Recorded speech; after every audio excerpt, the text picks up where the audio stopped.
As empresas estatais federais voltará ao vermelho neste primeiro ano do terceiro mandato do presidente Lula, de acordo com a projeção oficial. Segundo o boletim bimestral de avaliação orçamentária, as estatais deverão fechar o ano com déficit primário de 4 bilhões e meio de reais. A cifra se refere a um grupo de 22 empresas que dispõem de receitas próprias e não dependem do Tesouro Nacional. A gente não está falando dos bancos, por exemplo, dos bancos públicos. Mas, Gustavo Segré, por que você queria tanto trazer esse assunto aqui para quem nos acompanha? Porque isso mostra que quando você coloca militantes que não entendem nada do assunto, todo mundo vai terminar perdendo dinheiro. Nós que vamos aportar, porque o Tesouro vai ter que aportar esse dinheiro. São 4,5 bilhões na expectativa. Mas vamos para trás, 2022, como fechou esse resultado? 4,8, positivo. E no 2021, 3 bilhões e pouco. Positivo. 2020 foi negativo em função da pandemia, 0,6 bilhões. Mas em 2019, 10 bilhões superavitário. E em 2018, também superavitário. Qual é a diferença? Colocar gente capaz versus colocar militantes que não sempre são capazes. O resultado está aí. Ô, Piperno, tá, essa conta, esse saldo que foi trazido aí pelo Gustavo Segré, faz sentido para você? Ou seja, você colocar um monte de gente no cargo para fazer acordo político traz esse resultado, diferentemente de quando você escolhe gente técnica para ocupá-los? Nesse caso, não foi rigorosamente nada em relação a isso. Foi, então, esse suposto déficit de 4 bilhões e meio, né? Estimava-se um pouquinho mais, 5 alguma coisa. Então, veja, há também uma diferença. Todo mundo te olhando, então você capricha. Porque há uma diferença entre uma empresa não fazer nada de novo e uma empresa, por exemplo, ela ter um novo projeto. Então, ela gastar dinheiro nisso. Então, vamos lá. Primeiro, não tem nenhum aporte do Tesouro nisso. São recursos próprios. Tá? Não tem, por exemplo, como você disse antes, isso aí não envolve, por exemplo, as empresas financeiras como os bancos e muito menos a Petrobras. Enfim, a Petrobras. Mas, por exemplo, desses 4,5 bilhões, 70% mais ou menos, 70 alguma coisa, vem de uma empresa que talvez o nosso público não conheça, chamada Engeprom. Então, para nossa audiência, a Engeprom é uma empresa que está sob o guarda-chuva do Ministério da Defesa e que tirou da gaveta, é uma empresa de projetos e também de várias, de ações e tal, de suporte à Marinha. Ontem até a gente entrevistou o senador Carlos Portinho. Então, por que a Engeprom está com uma conta no vermelho esse ano de 3,1 bilhões? Aliás, ela estava indignada aí, falando, porque alguns veículos falam, porque ela teve um rombo e tal. Porque ela pegou recursos próprios para a construção de 4 fragatas. Então, ela está construindo 4 fragatas. Isso custa dinheiro. Se ela não construísse nada, então ela continuaria no azul. Ou seja, o saldo negativo é só no número, mas seria por conta de um investimento. Não tem a ver com um rombo nas contas públicas. Aliás, é a manifestação da empresa, inclusive. A empresa falou isso, está lá. Porque a empresa respondeu a 3 veículos. Ela respondeu ao Poder 360, ao Globo e à Folha de São Paulo, que fizeram os mesmos questionamentos. Por que vocês estão com essa conta no vermelho? Piperno, a gente tem uma fila de contra-argumentos. Quem vai começar aqui para a gente poder, então, tocar o nosso debate do jeito que a gente gosta? Você que manda. Vai lá. Quer falar, Dávila? Não pode ter empresa estatal. A gente já tentou fazer aqui navio com a indústria naval. Quantas vezes o Brasil já tentou na história ter uma indústria naval?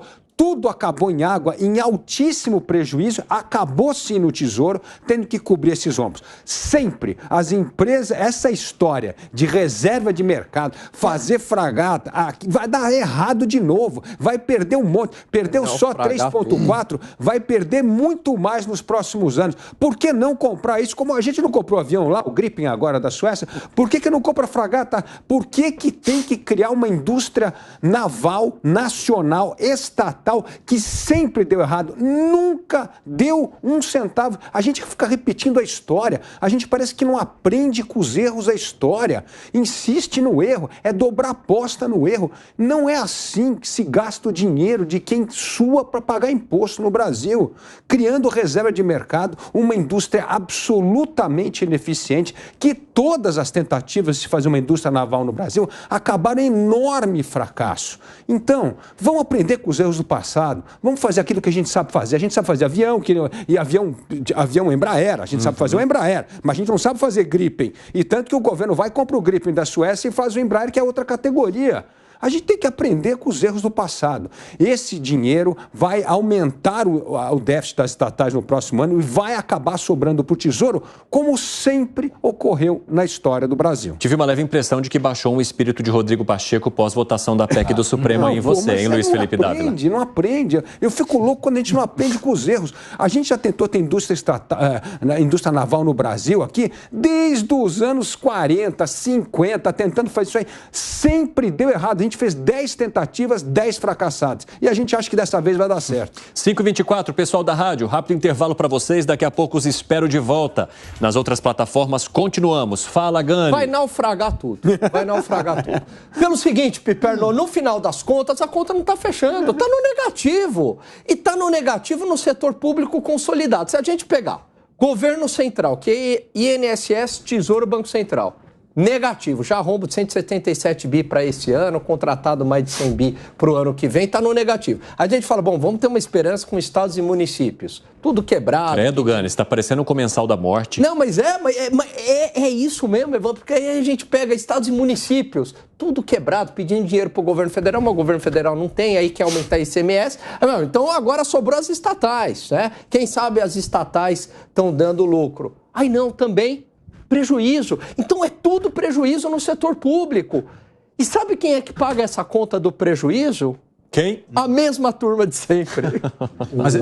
Se você dizer que pegar as estatais e deu tudo prejuízo, se você colocar as empresas financeiras e a Petrobras, esse bolo do tudo prejuízo, isso vira lucro. Não, mas aí a própria contabilidade do Tesouro exclui a Petrobras. Não permite. Até porque... Eu estou falando, não diz que permite. Eu estou dizendo que jogar... Você fala no total, do número. Pacote não é... mas não pode... Não é esse caos que o Gani está falando aqui? Não, mas peraí. Essa comparação que eu fiz no começo da matéria não incluía a Petrobras nem os bancos também. Eu não estou jogando uma coisa contra a outra que são diferentes. Estamos jogando maçã e maçã. Mas uma observação. Vai falar Gustavo Segre, contador. Tá. Quando você pega déficit, você tem prejuízo. Quer dizer que as receitas menos os teus custos deram perdas. Isso. Ok. Se você investir, sai do teu caixa ou sai de algum empréstimo e passa para, vamos supor que sejam fragatas. Está no teu ativo. Não reflete o resultado. Porque você está construindo, você está pegando o dinheiro do caixa e transformando esse dinheiro do caixa num outro ativo. Por isso que a nota da empresa, Segre, ela contesta essa história do rombo. Ela falou, o que ela disse é o seguinte, está lá no site da empresa, ela falou o seguinte, pegamos dinheiro do nosso caixa, ninguém foi bater lá na União, nós pegamos os recursos próprios e estamos construindo essa... Mas isso repõe o caixa? Isso não repõe o caixa? Mas isso não gera uma perda. Deixa eu explicar uma coisa. Governo Dilma Rousseff, aquela espetacular presidente que tem o maior déficit da história do Brasil, a pior presidente da história do Brasil, criou lá, naquele tempo, uma linha de crédito especial do Tesouro para o BNDES para financiar empresas. Tudo juro subsidiado, tudo campeão nacional, tudo amigo de governo. Era PSI que chamava, não? Aquele programa de investimento? Sim. PSI. Sabe qual foi o rombo que o PSI deixou ao Tesouro Nacional? 300 bilhões bilhões de reais, 300 bilhões de reais. É isso que acontece quando, daqui a pouco, assim, perde dinheiro o primeiro ano, aí o segundo arruma um dinheirinho do BNDES, aí vem o Tesouro, coloca lá dinheiro dentro do BNDES e aí essa conta vai sobrar pra gente, sim.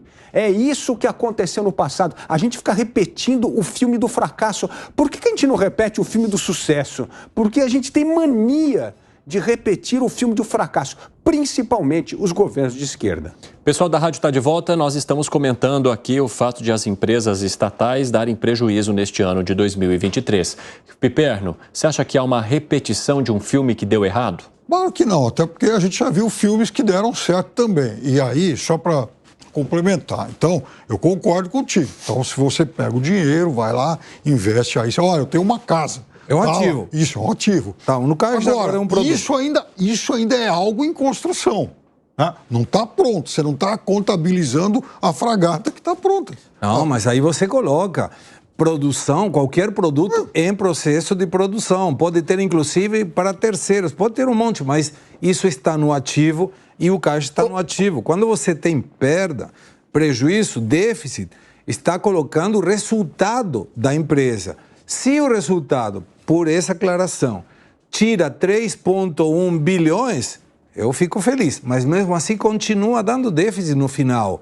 E esse déficit mostrou que estava dando superávit e agora dá déficit. A única resposta que eu posso encontrar é que a gestão está sendo ruim. Ou antes era muito boa ou agora é muito ruim. Ou as duas coisas ao mesmo tempo. Piperno, quer contra-argumentar algo? Não, antes, por exemplo, não se fazia esse tipo de, digamos, obra de serviço. É uma empresa de consultoria, de serviços, enfim, tem lá um escopo grande. E também está envolvida nesse projeto. Eu acho que quando se privatiza empresa, o governo ganha de várias maneiras. Primeiro, que a maioria é tudo deficitária, então a gente está pagando, a sociedade está pagando por esse déficit, está tendo que cobrir o rombo da empresa. Segundo, quando a empresa passa a ser privada, passa para o mercado, ela passa a gerar lucro. E se gera lucro, gera impostos. E o governo também deixou de arcar com a despesa. Então já ganhou duas vezes. E terceiro, o próprio processo de privatização gera caixa. Então eu não vejo por que não privatizar. Tem que acabar. Primeiro que fora que tem aí né, o estatal do chip do boi, tem a estatal do trem-bala que nunca saiu. Tá tudo perdendo dinheiro. Tudo perdendo dinheiro sendo jogado na nossa conta que paga imposto aqui.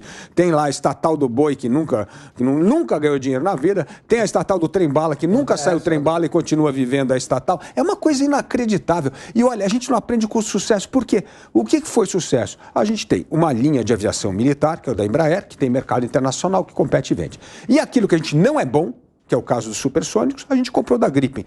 Compra o avião da Suécia e ainda tem transferência de tecnologia que ajuda no trabalho. Por que não fazer a mesma coisa com fragata?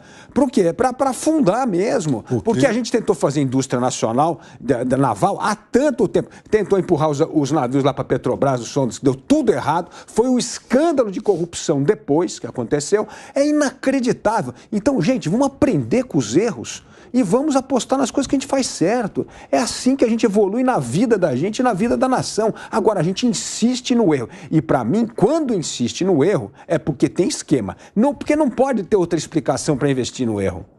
Piperno? Então, por exemplo, quando você não tem expertise, você não tem tecnologia, busca fora, como você disse. Então, lá atrás, o governo importou tecnologia para construir, por exemplo, um submarino nuclear. Está em construção aí. Até anteontem, o nosso entrevistado da Marinha falou sobre isso. Outra coisa, hoje, o presidente da Petrobras, falando sobre o plano de investimento, ele falou também sobre isso. Falou, olha, é um monte de coisa que não adianta buscar aqui, porque nós não temos fornecedores aqui. Nós vamos buscar fora. Agora, possivelmente, para fazer uma fragata, dá para construir aqui. Você sabe qual que é o meu receio? Essa palavra investimento, a gente tem que tomar muito cuidado com ela, porque ela tem uma conotação muito positiva. Sim. Então parece que assim, investimento é sempre bom. Mas não necessariamente o investimento ele vai ser bem sucedido, ele vai trazer retorno. O investimento, por definição, ele traz uma dose de risco, né? A incerteza. Por isso que é tão difícil fazer investimento. No governo Dilma, por exemplo, houve uma série de investimentos. o PAC é a prova disso. Eles foram bem-sucedidos? Não, pelo contrário. Investimentos que ficaram pelo caminho, outros que abriram espaço para obras superfaturadas, corrupção, desperdício fiscal, enfim. Então, não necessariamente o fato, Piperno, dessa empresa realizar investimentos, isso é positivo. Está construindo algo palpável, está construindo um navio. Não, estádio de futebol também era algo palpável e é um mico aí que ficou para o Brasil inteiro essa conta a gente pagar esses estádios da Copa do Mundo. Também é algo concreto, palpável, o estádio existe. Ô, Piperno, por que vai dar certo dessa vez? Se a gente errou sempre em tentar fazer uma indústria naval brasileira, o que aconteceu? Que santo caiu aqui no país que agora vai dar certo? Aliás, Dávila, é até um bom tema esse, até porque essa indústria naval, e principalmente a parte que mais fracassa, é a parte privada. São os investimentos privados. Só que a privada fechou e quebrou. Acabou. Acabou. A privada quebrou. Por que você acha que agora a indústria naval brasileira descobriu algo sensacional, extraordinário, e dessa vez, depois de 10 tentativas de dar errado, agora vai dar certo? Até porque, primeiro, que você tem gente diferente, gente que não estava envolvida em outros projetos. Segundo, que você não está fazendo nada megalomaníaco. Quer dizer, olha, aqui, muitos investimentos privados, aliás, com dinheiro público, aliás, fracassos, e são fracassos rotundos. Então, partindo dessa lógica, eu vou contar para você o que dá certo. Eu vou contar para você o que dá certo. Sabe por que deu certo a Embraer e a indústria de aviação? Porque um iluminado, e aí sim, da aeronáutica... Osiris Silva, a grande figura. Não, 1941, antes, quando falou assim, o Brasil precisa ter engenheiros para financiar o progresso. Precisamos ter engenheiros. Precisamos criar uma escola de excelência para formar engenheiros. Criou o ITA. O que ele fez? Ele foi buscar o reitor do MIT, a maior universidade de tecnologia e matemática, para ser o reitor do ITA no Brasil. Aí, gente... A gente teve de 1948 a 1968, 40 anos para formar capital humano com conhecimento suficiente para poder começar a ter uma Embraer. Veja como que a formação do capital humano para ter excelência na aviação demorou. Lógico, e por que então nós vamos dar... A gente está investindo há 40 anos no ITA da indústria naval no Brasil? Não está nada, é uma piada. Então, isso, é rasgar dinheiro, jogar dinheiro fora. Vamos cobrar do nosso Ministério da Defesa. Falar, Marinha, você é incompetente. Vai lá e fala para a Marinha.